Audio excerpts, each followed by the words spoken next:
Goeiemiddag en baie welkom terug by ons aanlyn bediening, soos wat ons besig is om in die nuwe reeks, Ek was daar, tyd te spandeer rondom hoe Jesus geleef het, en spesifiek binne in die evangelie van Johannes.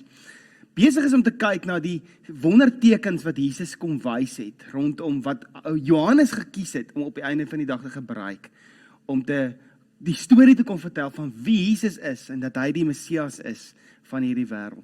So die uitnodiging vir jou is om eintlik in hierdie tyd, volgende tyd, so bietjie tyd te spandeer binne in die boek van Johannes, en om die evangelie dalk deur te werk, en so te gaan kyk, en dalk met die paradigma eintlik in te kom, van om nie die boek van Johannes te lees as 'n boek in die Bybel nie, maar dit dalk te lees met hierdie bril op van iemand, Johannes, wat besig is om vir jou sy storie te vertel, sy getuienis oor te dra, van dit wat hy gesien het by Jesus. En ek dink as ons dit so oriënteer en onsself so in dit insit, dan begin hierdie boek vir ons iets anders beteken. Nou, as ons dink aan hierdie week, ergens in ons lewens, ken jy iemand wat glo ten spyte van, maak nie saak hoe dit gaan in hulle lewens, wat se moeilikheid hulle deurgaan, wat se krisis in die onsekerheid waaraan hulle wêreld is nie.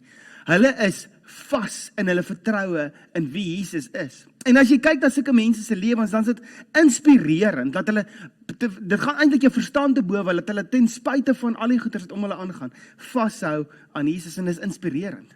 En vir baie van ons het ons mense se lewens soos dit gesien en gesê, hoor die op grond van jou geloof en jou vertroue in die Here, het jy nuuskierig geraak, en jy het op 'n plek gekom wat jy gesê het, hoor, maar daar moet ek ook ondersoek instel in wie hierdie Jesus is, wie hierdie God is wat jy dien. Want ten spyte van, maak nie saak of dit op die einde van die dag op niks afkom nie, ek weet net, ek wil hê wat jy het, want my lewe maak nie sin, want ek is die hele tyd gespanne. En jy sien mense wat met soveel rustigheid en vrede leef, omdat hulle vas is in Christus, omdat hulle self vasgegroei het in vertroue in Jesus.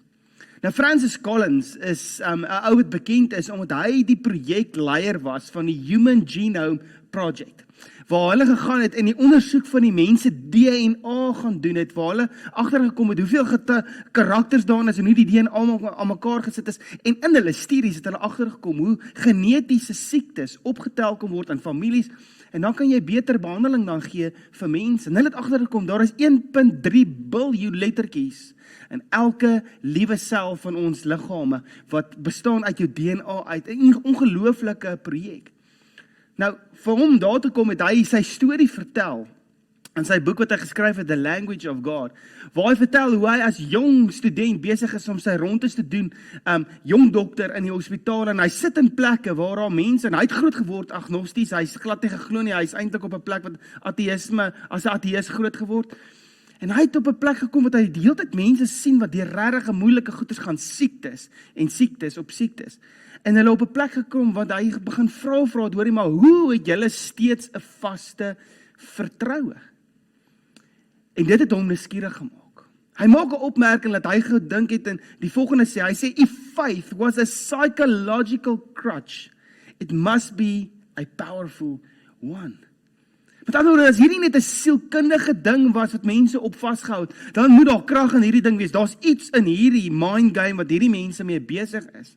Hy sê, but if it was more than just a veneer of cultural tradition, why were these people not shaking their fists at God and demanding their friends and family to stop talking about a loving and benevolent supernatural power? As al hierdie goeders net sielkundig was, as hierdie goeders, hierdie veneer wat hy van gepraat, as dit eintlik hierdie sugar coating is, wat maar net op ons tradisies is, as dit net dit was, hoekom het die mense nie hulle vuiste na die Here toe geswaai en gesê, Here, waar is jy? En is jy 'n realiteit nie? Nee. Want daar was meer as dit. En hy vertel spesifiek hoe hy 'n ou tannie versorg het, en hoe die tannie vir hom op 'n stadium sê, hoor, maar ek kan nou vir jou vertel wat ek glo. Dokter, wat glo jy? En hy sê, daai vraag het sy hele lewe om my al 'n ander traject kom sit, want hy sê, hy vraag geantwoord, ek het stotter, en gesê, ek weet nie. En dit het die nuuskierigheid in hom losgemaak, en hy maak die volgende opmerking, hy sê, I was faced with my willful blindness and my arrogance, but I began a journey of discovering this God. En hy word toe 'n Christen. Met ander woorde, hy het op 'n plek gekom waar hy agtergekom het, hoorie, daar is meer bewyse as wat hy gedink het dat Jesus regtig die Messias is van die mens. En die nuuskierigheid wat gekweek is by hom het gekom as gevolg van iemand wat in geloof gestaan het. Iemand wat geglo het in Christus is 'n groter realiteit as die siekte of die kwelling waardeur hulle gaan. Hulle is onwankelbaar en hy het gesien hoe hulle geloof iets persoonlik was. Hulle geloof in Christus 'n persoonlike verhouding was met hulle God. En ons het verlede week gesê, om 'n Christen te wees, beteken nie daar's 'n blindelingse glo net, of jy moet net meer geloof gaan kry, ergens of net meer geloof hê nie. Die Nuwe Testament sien ons, die patroon is, mense het geglo op grond van wat hulle gesien het, en op grond van wat hulle gehoor het.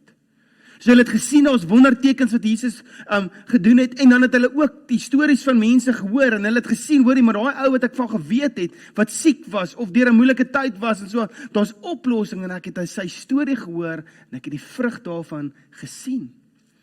En Johannes kom, en hy kom bring vir ons sy getuienis, en hy kom sê hierdie getuienis neer, om te sê, hoorie, maar dit is wat my laat begin glo in Jesus Christus, en ek is seker, hierdie gaan vir jou genoeg wees.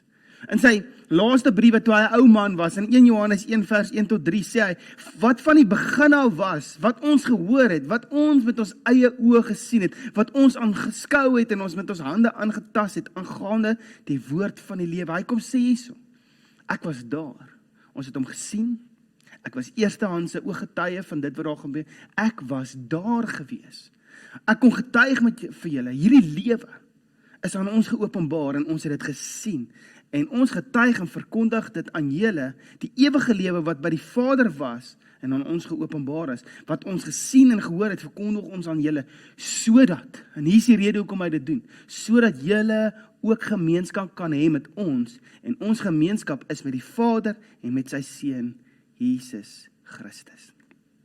Verlede week het ons stilgestaan, by die eerste wonderteken wat Johannes gekies het om te gebruik, om die identiteit van Jesus te kom openbaar. En reg deur die boek van Johannes is daar 7 wondertekens, tekens wat Jesus gedoen het, wat Johannes van getuig het, om op die einde van die dag vir ons die storie te kon vertel.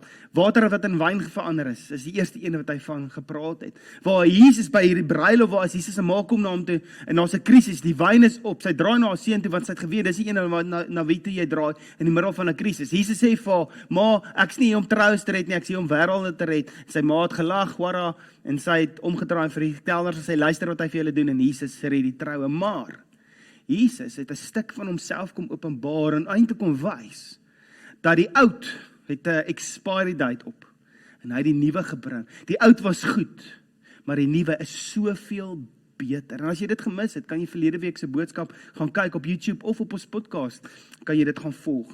Die storie wat ons by vandag uitkom, is, en jy sal sien, dit staan in jou Bybel in Johannes 4, is dit die genesing van die regeringsamptenaar se seun. Dit is 'n mondvol. En om die prentjies 'n bietjie in te kleur vir ons, net laat ons tred hou van waar hierdie storie nou afskop. Jesus is in Kana, en hy het by die troue gewees in Galilea, en toe gaan hy na Jerusalem toe om die Pasga, die Paasfees te vier. Nou, as Jesus Jerusalem toe gegaan het, dan moes jy geweet het, daar's altyd so klein bietjie moeilikheid vir hom gewees, want hy het eintlik so 'n bietjie aan die byenes gaan skop en slaan aan al hierdie fariseërs, en hy het hulle so 'n bietjie ontstel, want hy het 'n paar goeie gesê wat vir hulle ongemaklik was en ongerieflik was, want hulle het nie daarvan gehou nie. En hier, ons sien hier so Jesus instap in Jerusalem, en dadelik na die tempel toe gaan, en die ouens uit die tempel uitjaag, en as die woord sê, hy het 'n sweep gevaai, hy het tafels omgegooi, die ouens daar uitgejaag, omrede hulle besig was, om belasting te vra vir mense, meer as wat hulle moes. Hulle was besig om diere te verkoop, wat verkoop is as offers aan Here, wat ongevlek, unblemished, soos wat hulle sê in die Engels. Maar tog is daai diere nie voldoen aan die vereistes van dit wat God se wet kom sê. En hy kom sê, so julle is besig om eintlik 'n mokkery te maak van God in sy tempel. Soveel so dat die fariseërs op 'n stadium vir hom nie vra, wat doen jy nie? Hulle vra vir hom eerder 'n beter vraag. Wie dink jy is jy om hierdie goeders te doen? En Johannes kom sê in Johannes 2 vers 23, hy sê, terwyl Jesus tydens die viering van die Paasfees in Jerusalem was, het baie mense in hom begin glo, toe hulle die wonderteken sien wat hy gedoen het. Want sien en hoor is die formule wat ons sien. Hy kuier by Nikodemus. Nikodemus het 10 keer gesien of gehoor. Jesus kuier hy saam met Jesus en Jesus kom breek 'n klomp dinge vir hom oop, dat hy as Fariseer heeltemal begin anders te dink en begin sien en begin glo, maar Jesus is dalk die antwoord. Hy kom by 'n vrou by die put, en ons weet nie wat sy naam is, dalk eendag in die hemel gaan ons weet wat is haar naam. Ons weet net, dis die vrou by die put, 'n Samaritaanse vrou. Jesus is op pad deur Samaria en hy kuier met hierdie vrou. En op grond van dit wat hy in haar lewe kom oopbreek het, kom 'n hele dorp tot geloof as gevolg van die getuienis van daai vrou. En dit is soos wat hy terug deur daai deur Samaria reis op pad na Galilea toe, waar ons nou die storie optel in Johannes 4 van vers 46 af. En Jesus is toe weer 'n keer in Kana. Hy noem dit plek waar water in wyn verander. Hy het daar aangekom waar hy vroeër water in wyn verander het. In Kapernaum was daar 'n sekere koninklike amptenaar wie se seun ernstig siek was. Nou, dit is 'n belangrike inligting wat hy hier vir ons kom gee. Hy sê, dis 'n amptenaar, met ander woorde, dit is 'n belangrike persoon, maar hy kom van Kapernaum af wat omtrent so 8 ure se stap weg was. Dit is eintlik 'n hele dag se stap, want jy stap nie net 8 uur nie, jy moet ergens so 'n bietjie rus en water drink en dalk pitstop en so aan. So dit is 'n stukkie ver weg, maar hy's in die omgewing. En as jy op perd gehad het, sou dit so 2 tot 3 ure gevat het om op 'n perd se rug om daarna toe te gaan. Maar die feit dat hy koninklike amptenaar was, vertel vir ons 'n bietjie wie's die persoon wat hom te kom. Dit is iemand wat invloedryk is. Dis iemand wat gewoond is om te kry wat hy vra. Dis iemand wat nie alleen getravel nie, hy het 10 teen 'n klomp leiwagte saam met hom gehad en hy het nie gestap nie. Hy het op 'n perd se rug gery of in 'n koets of wat ook al dit was. En die afleiding wat gemaak word deur die antieke professors en so aan van die antieke geskiedenis sê hierdie man was 10 teen 'n Sadduseer. Nou daar was 2 groepe gewees in daai tyd, Sadduseërs, Fariseërs wat geglo het die Here kom en hulle was baie vasgevang in die profeseë en so aan, waar die Sadduseërs baie meer intellektueel georiënteerd was en dat hulle nie noodwendig geglo het in die ewige lewe nie. Hulle het gevoel, hulle het geglo dalk is hulle het nie eintlik 'n antwoord op dit gehad nie, maar hulle het geglo die lewe is hierso nou en God het klaar al jou kaarte vir jou gedeel, so jy gaan nie na God toe en jy vra vir hom vir 'n klomp goeders nie, want jou kaarte is klaar gedeel. Jy geniet jou lewe en jy figure die lewe hierso uit. Dit is hoekom die Sadduseërs was baie gekant teen die Romeine, want die Romeine het hulle manier van lewe eintlik kom opmors en so aan. En hulle toe, maar deur besigheid met die koninkryk te maak, dit is hoe hierdie ou 10 teen 'n amptenaar was, maar hulle was baie gekant teen die manier hoe die Romeinse ryk ingekom het. En hulle was ook die ouens wat gewoonlik eintlik so klein bietjie rebellies laat opstaan het teen die Romeine. So dis 'n man met 'n plan. Is 'n ou wat weet om die politieke game te speel. En hy kom met alles wat hy daar is. Kom hierdie man en vir daai dag het al sy intellek, al sy vooropgestelde idees, al sy planne, al sy invloed, het hy kant toe geskuif, want hy is 'n pa wat desperaat is. Hy is bang dat sy kind gaan doodgaan.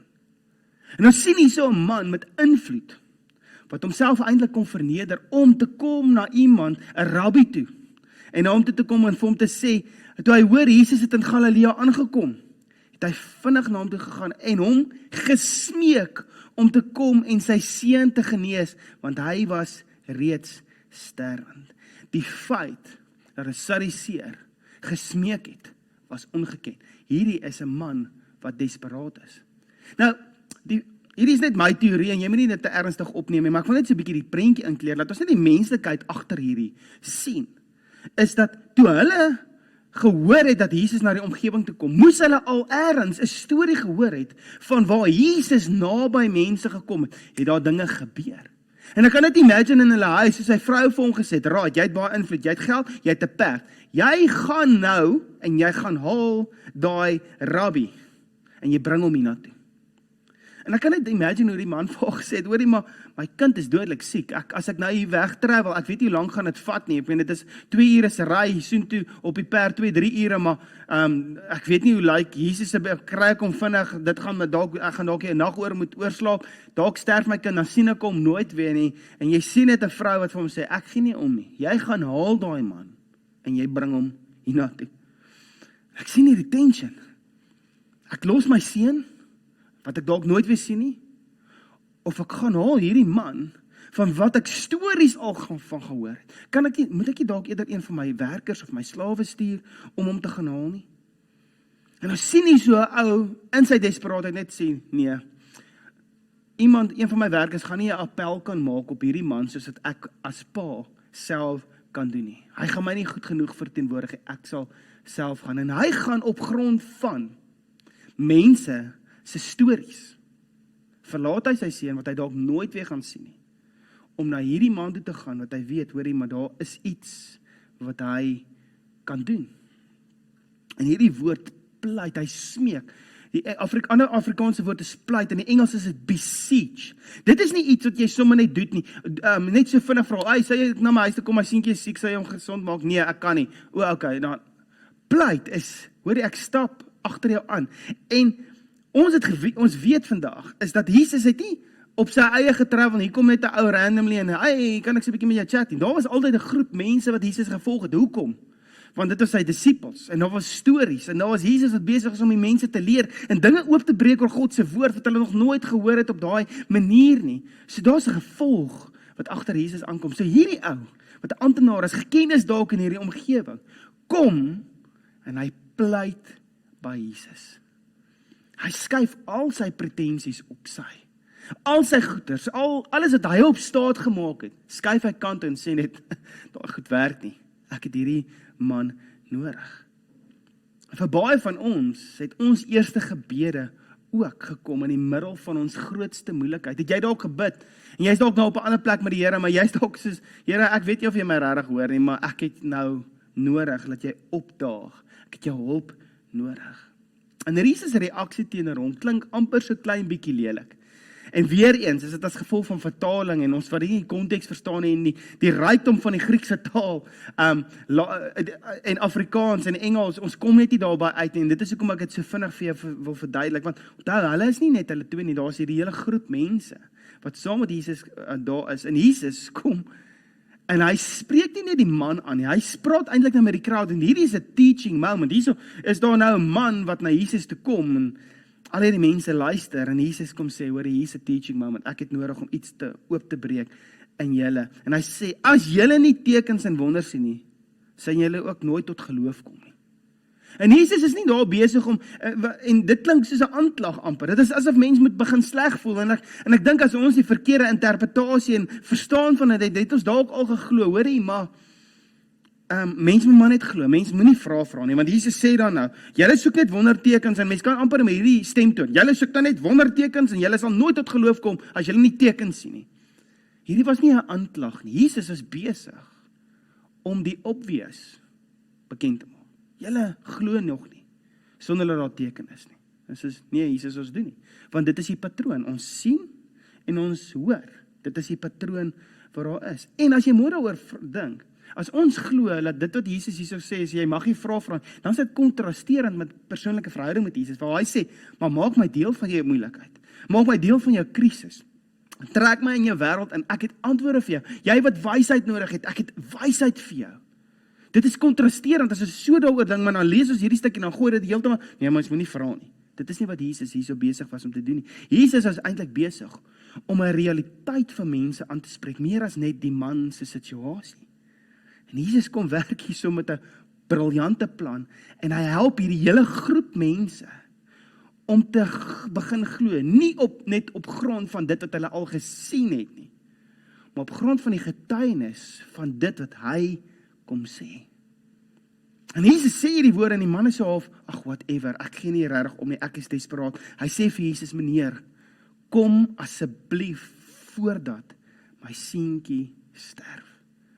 Jesus kom hierso, en hy spreek 'n ding aan in die crowd, maar dis asof hierdie man, en dit is opvallend om te sien hoe hy aanhou om te vertrou dat Jesus sy seun kan genees. Want hier is die patroon, as Jesus by my kind se huis, by my huis kan kom, en by my kind kan uitkom, dan sal daar genesing wees. Hoekom? Want ek het dit al gehoor, daar waar Jesus is, daar gebeur die dinge, en dis asof hierdie man met twee opsies sit, hy sê, ek het twee opsies, Jesus, of jy kom saam met my, en ek weet, daar gaan dan 'n genesing wees, of jy kom nie saam met my nie, en dan gaan my seentjie sterf. Dis asof as dit daar net 'n twee opsies in hierdie man se kop is. Dit is hoekom hy aanhou, want hy wil nie hê sy kind moet sterf nie.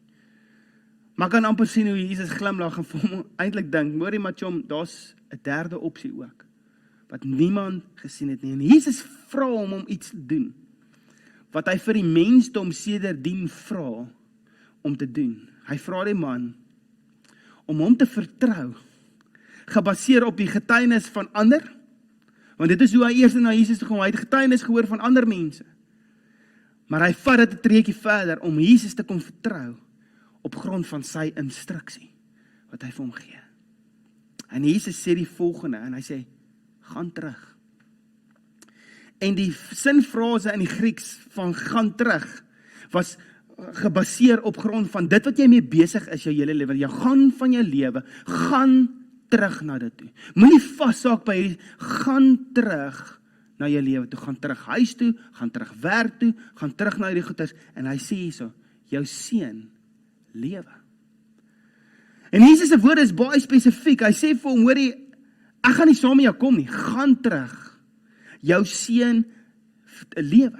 Gaan terug, vertrou my, al is ek nie fisies by jou nie, want jou verwysingsraamwerk is ek moet daar fisies wees, maar ek kom breek na ietsie oop vir jou. En Jesus kom sê nie vir hom, jou seun sal lewe, met amper half 'n hiernamaals ewigheidsperspektief nie. Hy praat van die huidige situasie, nou, hier, jou seun lewe. En Jesus kom kondig iets aan in hierdie ou se lewe, en ek kan nie dink hoe die man sê, wag, ek moet na huis toe gaan sonder jou. En hier's nou weer so 'n bietjie die storie inkleer om die menslikheid van die situasie net te bring. Ek kan net dink, hierdie man sê dalk, hoor Jesus, jy ken duidelik nie my vrou nie. Want as ek daar aankom sonder jou, dan is daar dalk nie net een sterfte nie, daar's dalk twee sterftes in ons gesin. Want ek het twee kategorieë. Jesus, jy kom saam met my, en daar's lewe, of jy kom nie saam met my nie, en my seun sterf, en dalk gaan my vrou my ook beet kry. En jy sê, jy kom nie, maar my seun gaan lewe, die derde kategorie. Ek dink hy dalk om hom gekyk, vir sy leiwagte gekyk en gedink, moet ons dalk hierdie ou vat sonder sy eie, sonder dat hy wil kom, want ons het hom fisies daar nodig, want dit is die manier hoe dinge gewerk het. Fisies daar, dan is daar genesing. Jy wil net hê, ek moet teruggaan. En hier is die plek waar ek en jy ook lewe. Ons lewe daar, waar ons lewens, ons gesondheid, ons finansies, ons werk, alles wat ons Here mee vertrou, Jesus mee vertrou ons hom op grond van die getuienisse wat ons al gehoor het, die getuienisse van ander mense.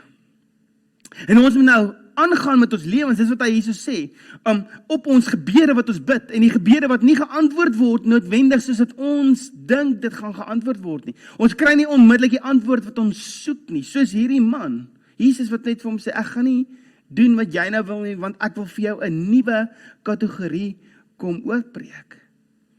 En hier is die ding, ons lewe daarso, waar ons gebede nie dadelik geantwoord nie, maar waar ons lewe steeds met 'n vaste vertroue, dat Jesus is wie hy sê hy is. En partykeer, soos in hierdie situasie, voel dit vir my partykeer haak ons vas. By Jesus, jy moet nou opdaag. Jesus, ek pleit nou by jou. Jesus, ek pleit nou by jou. Jesus, ek pleit nou by jou. En Jesus kom gee vir jou 'n instruksie en sê, hoorie, maar gaan terug na jou lewe toe. Ek het klaar die oplossing vir jou gegee. Maar ons hoor nie dat Jesus sê, daar's 'n oplossing nie. Ons hoor nie hoe hy vir ons sê, gaan terug nie. Ons hou vas, maar Jesus, jy moet nou opdaag. Jesus, jy moet, hier's my boksie, hier's my 1 of 2 verwysingsraamwerk, my 2 boksies. En ek kan nie 'n derde boksie in dit insien nie. En partykeer dink ek, ons hak so vas by ons 1 of 2 opsies, dat ons die oplossing wat reeds gegee is, mis. En ons mis dit, omdat ons nie aangaan in dit wat Jesus vir ons kom gee het nie. Ons gaan nie aan, ons gaan nie terug na dit wat hy vir ons gegee het nie. En hier is die ding, ek en jy ken mense wat so leef, met 'n vaste vertroue op die Here, ten spyte van dit maak nie vir my sin nie, hou ek vas en ek lewe in vertroue. En hier is die ding, ek en jy weet nie wie ons dop hou nie. Ek en jy weet nie waar die Here mee besig is in mense se lewens as gevolg van ons geloof nie. Ek en jy ken nie die journey wat die Here afskop met iemand waar hulle oor 'n jaar of 2 jaar of 5 jaar of 10 jaar van nou of 'n besluit maak op grond van jou geloof. Weet jy wat is daai journey? Ons weet nie. En hier is die roeping wat die Here op ons lewens kom sê is om my te vertrou ten spyte van. Om te vertrou dat ek is wie ek sê ek is. En hier gaan die amptenaar en hy maak 'n besluit wat die laaste 2000 jaar is wat Jesus vir ons kom gee om te sê, ek kies om na Jesus te luister. Ek kies om hom te volg en ek kies om te glo in sy woorde. En hierdie man het Jesus op sy woord geneem en hy het toe dadelik vertrek. Hy het vasgeglo in Jesus. En hierdie man loop weg van dit alles wat hy van seker was, die stories wat hy gehoor het. Hy loop weg van die enigste persoon wat sy seun kon genees het en hy gaan weg om op grond van wat 'n besluit maak om Jesus te vertrou op grond van sy woord. Hy kies om Jesus te vertrou op grond van wie Jesus is. Nie wat Jesus al gedoen het of nou gaan doen of wat hy het gekies om Jesus se instruksie te volg. Ons ken hierdie frase, ons sing dit ons worship liedjies van we walk by faith and not by sight. En ons sien hoe hierdie man loop deur sy geloof in wie Christus is. En nie in dit wat hy sien nie, maar hy hou vas aan dit wat Christus vir hom gee. En hoor net hierso, sommer nog terwyl hy op pad was, het die slawe hom tegemoet gegaan en gesê dat sy seun leef. Dit is sulke goeie nuus, ons kan nie wag dat jy dalk oor 'n dag of 2 terugkom en wonder wat gaan aan en bekommerd is dat jou seun nog lewe nie. Hulle het hom tegemoet gekom, onthou hulle travel ver, nie? En hy vra hulle toe, uit na watter uur waarop sy seun begin beter voel het, en hulle antwoord hom, hulle sê, gister, teen 1 uur die middag het die koors hom verlaat. En hier die pa besef dat dit die presiese uur was waarop Jesus gesê het, jou seun lewe. Kan jy sien hoe Jesus klaar die oplossing gegee het? Die antwoord gegee het, sonder dat hy die antwoord eers gesien het. Maar hy het gesê, Here, ek weet dit is daar, en ek kies om jou te glo. Ek kies om jou instruksies te volg. En ek kan net dink, daai pa het sy perd in 'n ander rad ingeskop, en so vinnig as wat hy kon by die huis aangekom, en sy vrou tegemoet gegaan, sy vrou sê, jy sal nie glo wat het gebeur nie, hier is 'n wonderwerk, ons kind is net gesond. En hoe hierdie vrou sy interaksie met Jesus vertel, hierdie man vir sy vrou die interaksie met Jesus vertel, waar hy kom sê, hoorie, besef jy, ek het vir hom gevra, en toe sê hy die volgende dinge, en dit is op dieselfde tyd, wat hy dit gesê het, toe word ons seentjie gesond, en die dinamika, en die vrug van dit is, sien ons hierso, en daai man en sy hele huishouding, het toe begin glo in Christus, op grond van hulle gehoorsaamheid aan Jesus se instruksies.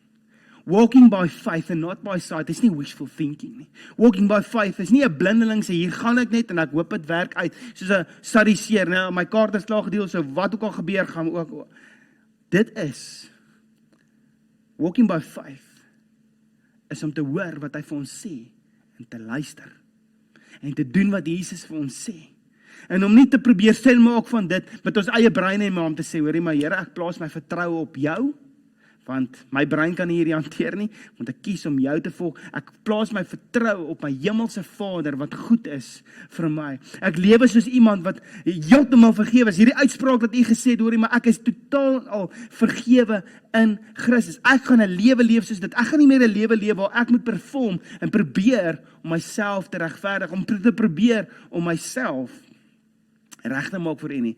Vader, ek glo dat u uitspraak wat sê ek is heilig gemaak, ek gaan leef soos iemand wat heilig gemaak is.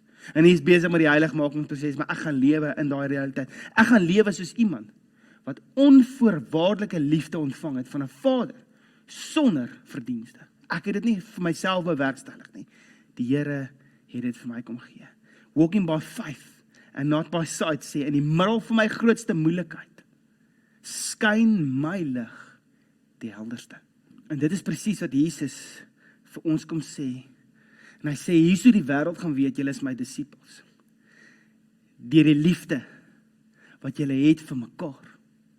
As julle gaan lief hê soos dat ek julle lief het, dan gaan die wêreld sien julle is my disippels. As julle in my woorde gehoorsaam, dan weet ek julle is lief vir my. As julle gaan doen wat ek vir julle sê. En hier's die ding. Jesus kom sê vir ons, om lief te hê soos dat ek julle lief gehad het, ander mense so lief te hê, om my woorde te volg, my instruksies te volg, en my te glo, met alles in jou, met 'n vaste vertrou, dit het die potensiaal om ons wêreld, jou huwelik, jou gesin, jou familie, jou werksomgewing, jou stad, jou samelewing, jou skool, dit het die potensiaal om daai omgewings vir altyd te verander. Dis wat Jesus vir ons kom gee.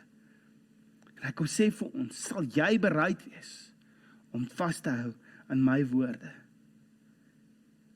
Johannes kom aan die einde van sy evangelie en hy skryf hierdie laaste goeders wat Jesus vir hulle gesê het, en Jesus kom sê vir hulle, julle glo nou, nadat julle gesien het, maar geseënd is hulle wat nie gesien het nie, en tog glo. Geseënd is hulle wat die getuienis hoor van ander mense en steeds glo in my, want daar's iets wat ek vir hulle gaan oopbreek.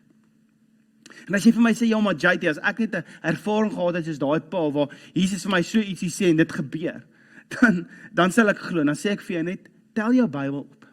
Lees die evangelie van Johannes met hierdie bril van, nie, dit is 'n boek in die Bybel en dit is verskriklik formeel nie. Lees dit met die bril op van iemand, Johannes, wat vir jou sê, hier het ek 'n brief vir jou geskryf. Hier het ek 'n brief vir jou geskryf om my getuienis vir jou te kom vertel.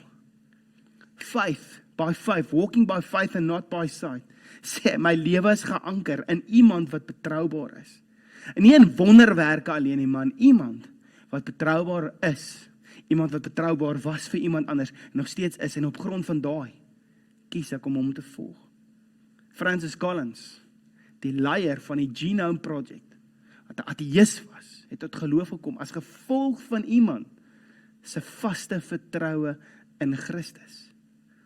En Francis Collins maak hier die volgende opmerking in sy boek, The Language of God. Hy sê, you can't just keep on reading the notes. Somewhere, you need to hear the music. Somewhere, you need to play the notes. En dit is my gebed vir ons, soos wat ons deur hierdie reeks werk, soos wat ons besig is om 'n studie te maak van die boek van Johannes, hoe Jesus se identiteit geopenbaar word deur hierdie wondertekens, dat ek en jy die musiek sal begin hoor. Dat ons sal begin hoor hoe mense die note speel van om geloof te hê in Christus. Dat hulle lewens sal getuig daarvan. Dat jy die note sal speel en dat jy sal besig wees om hierdie musiek te maak van die ewige lewe wat ons het in Christus. Dat jy sal lewe met 'n vaste vertroue. Want wie weet, wie hou jy dop? En net jou journey met Jesus is besig om iemand anders die deur vir hulle oop te maak om 'n verhouding te staan met Jesus. En nee, dit is die ding wat my hart dring, en ek hoop dit dring jou hart ook. So om te sê, Here, ek wil staan in hierdie geloof. En mag jy in hierdie volgende week so 'n bietjie gaan kyk na jou lewe, en dit is dalk die vraag wat ek vir jou wil vra om die gesprek bietjie verder te vat.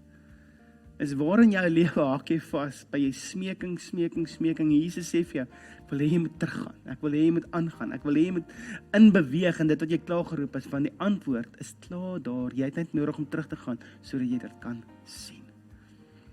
Gaan maak 'n ontdekking van daai ding waar die Here dalk sy vinger op jou hart kom druk, om te sê, jy het nodig om my te vertrou vir daai ding, nie op grond van iets wat jy gesien het, of dalk eers gehoor het, maar op grond van dit wat ek net vir jou sê.